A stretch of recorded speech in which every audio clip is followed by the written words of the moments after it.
माती वाचवा, पाणी जपा, सुरक्षित भविष्य घडवा हा मृद आणि जलसंधारणाचा संदेश जनमानसात पोहोचवण्यासाठी जलसंधारण दिनानिमित्त 21 ऑगस्ट 2026 रोजी सिंधुदुर्ग नगरी इथं महा वॉकेथॉन वॉक फॉर वॉटरचं आयोजन करण्यात आलंय।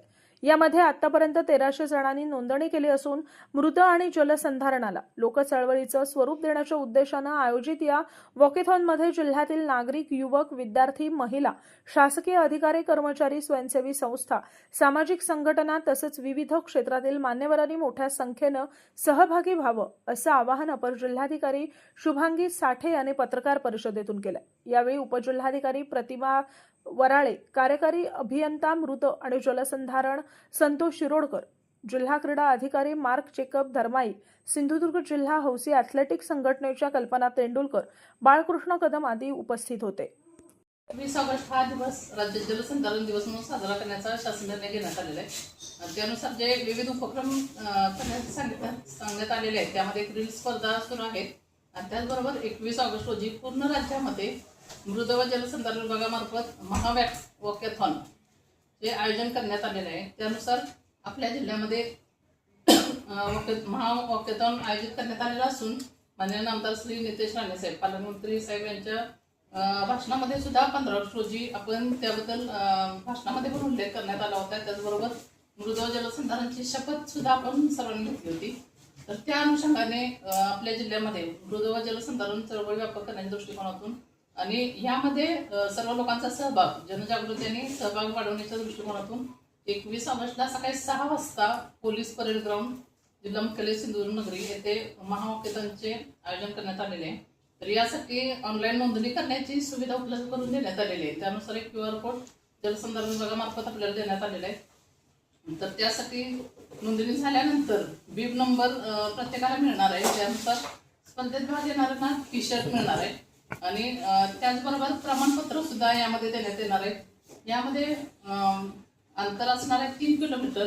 यामध्ये पोलीस परेड ग्राउंड पासून डॉन बॉस्को स्कूल आणि तिथून परत सिव्हिल हॉस्पिटल पासून पुढे नर्सिंग कॉलेज आणि तिथून पुढे पुन्हा पोलीस ग्राउंड असा रूट असणार आहे। त्यानुसार ही स्पर्धा होणार आहे।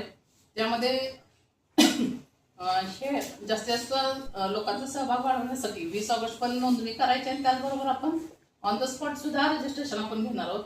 आणि यासाठी 3 बक्षीस शासनाने जाहीर केलेले आहेत, प्रथम, द्वितीय आणि तृतीय। प्रथम क्रमांकाला 25,000 रुपये बक्षीस आहे, दुसऱ्याला 15,000 आणि तिसऱ्या नंबरला 10,000 असं बक्षिसाची रक्कम जाहीर करण्यात आलेली आहे। त्यानंतर ईश्वर चिठ्ठीद्वारे एकूण 7 विजेते निवडण्यात येणार आहेत। हे 3 बाजूला करून 7 आपण निवडणार आहे, प्रत्येकी 3,000 असे एकूण 21,000 असे टोटल सर्वांनी मिळून जवळजवळ 71,000 बक्षिसांचे वितरण करण्यात येणार आहे। त्यानंतर प्रत्येक सहभाग घेणाऱ्याला मेडल देण्यात येणार आहे आणि प्रमाणपत्र आणि T-शर्ट आपण आधी देणार आहोत। तर अशा प्रकारे महावॉकेथॉन स्पर्धा आयोजित करण्यात येणार आहे। तर त्यामध्ये जास्तीत जास्त शासकीय अधिकारी, कर्मचारी, त्याचबरोबर सर्व जनतेने सहभाग घ्यावा असे आम्ही प्रशासनातर्फे आपण सर्वांनी आम्ही आवाहन करत आहोत आणि आपण ते जनतेपर्यंत पोहोचवा। वॉकेथॉन स्पर्धा ही पहिल्यांदाच मोठ्या प्रमाणावर होत आहे। आमच्या ज्या स्पर्धा होतात ॲथलेटिक असोसिएशनकडून वॉकिंगच्या, ह्या आम्ही फक्त ग्राउंडवर येतो। तर या ठिकाणी जरा नियमांचं काटेकोरपणे पालन आपल्याला करता येणार नाही आहे, कारण बऱ्याच जणांना एकतर वॉकिंगचे नियम माहिती नसणार आहे। त्यामुळे आम्ही थोडेफार शिथिल केलेले आहेत, कारण काही वॉकर्स आहेत ते चांगले आहेत, ते बरोबर व्यवस्थितच येतील चालत। सर्वसाधारण माझी पत्रकार बंधूंना ही विनंती राहील की जरा दोन तीन मेन जी काही वाक्य आहेत ते तुम्ही जर तुमच्या बातमीतून प्रसिद्ध केली तर सहभाग घेणाऱ्या स्पर्धकाला वॉकिंग करणं हे जरा सोपं होईल। मेन म्हणजे जेव्हा वॉकिंग करतो तेव्हा मुख्य नियम असा आहे की दोन्ही पाय जमिनीवर एका वेळी असता कामा नये, या दोन्ही पाय एका वेळी हवेत पण असता कामा नये। कारण आपण धावताना एक मोमेंट अशी असते की दोन्ही पाय आपले हवेत असतात, किंवा चालताना पण अशी आपली एक मोमेंट असते की दोन्ही पाय आपले एका वेळी टच असतात जमिनीला। तर ह्या दोन्ही परिस्थिती अशी यायला नको। एक पाय जमिनीवर, एक पाय हवेमध्ये। जेव्हा एक पाय फोल्ड असतो तेव्हा दुसरा पाय स्ट्रेट असला पाहिजे। हे साधारण नियम आहेत की हे एवढं आम्ही फॉलो करू शकतो स्पर्धा फिनिश करणाऱ्यांचा। माझी अशी विनंती आहे आयोजकांना की त्यांनी ह्याच्यामध्ये जरा व्हिडिओ रेकॉर्डिंग असलेले जर तुम्ही ठेवले, पहिला जो बंच जातो तो शेवटपर्यंत पहिलाच असतो, त्याच्यामुळे त्या बंचचं रेकॉर्डिंग व्हावं, म्हणजे आम्हाला व्हिडिओ रेकॉर्डिंग बघून आम्हाला त्यांचा निकाल जाहीर करता येईल, जेणेकरून चांगल्या खेळाडूवरती अन्याय होऊ नये. कारण धावणार प्रत्येक जो सहभागी असतो ना, त्याला प्रत्येकाला वाटत असं मी चालतोय आणि माझ्या शेजारचा धावतोय. हे आमचे वर्षानुवर्षाचे अनुभव. प्रत्येकाला असं वाटत असतं की माझ्या शेजारचा धावत होता आणि मी त्यानंतर भांडण करतो. तर आपल्याला ह्याच्यामध्ये तोंड न देता आपण जर व्हिडिओ रेकॉर्डिंग केलं मागे एखाद्या ओपन जीपमधून वगैरे, आणि मग त्याचा एक धाक असतो की नाही आपल्याला चालायला पाहिजे ह्याच्यावरती, तर आपण किती फॉलो करू किंवा नाही हा आपला भाग वेगळा असतो.